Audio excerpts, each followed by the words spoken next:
वंदनीय गुरुजन वर्ग, उपस्थित ग्रामस्थ, पालक व माझ्या प्रिय मित्रमैत्रिणींनो, आपणा सर्वांना आदिवासी दिनाच्या खूप सारे शुभेच्छा।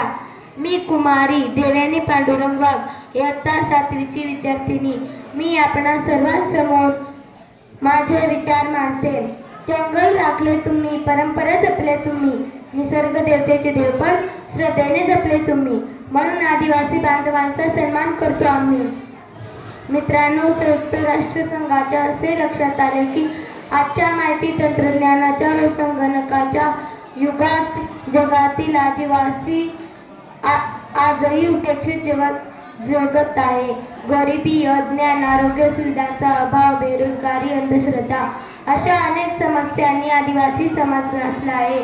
त्यामुळे संयुक्त राष्ट्रसंघाने आदिवासी समाजाच्या समस्या सोडवण्यासाठी सन 1994 पासून 9 ऑगस्ट हा दिवस जागतिक आदिवासी दिन म्हणून साजरा करण्याचे घोषित केले।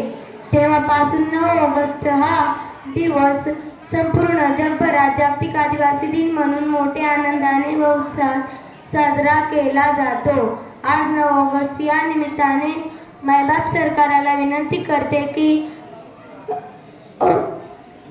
तुमच्या लाडक्या बहिणींना 1500 रुपये देऊन खुश केले, परंतु तुमच्या भाच्याची दारू बंद करण्यासाठी दारूची दुकाने, बार व दारू उत्पादन करणाऱ्या कंपन्या कधी बंद कराल?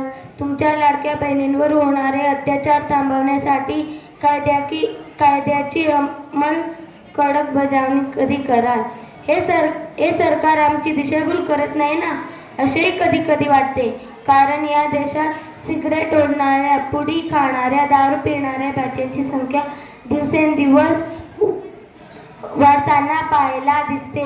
ही बाब खूप गंभीर आहे। मायबाप सरकाराला विनंती करते की नुसते पुस्तकी ज्ञान नको आम्हाला, शिक्षण पद्धतीत बदल घडायलाच हवा।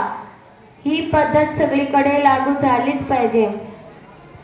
शिक्षण घेत असताना व्यवसायात शिक्षण प्रत्येक मुलामुलींना मिळायलाच पाहिजे। शिका आणि कमवा, ही पद्धत सगळीकडे लागू झालीच पाहिजे। जोहार जय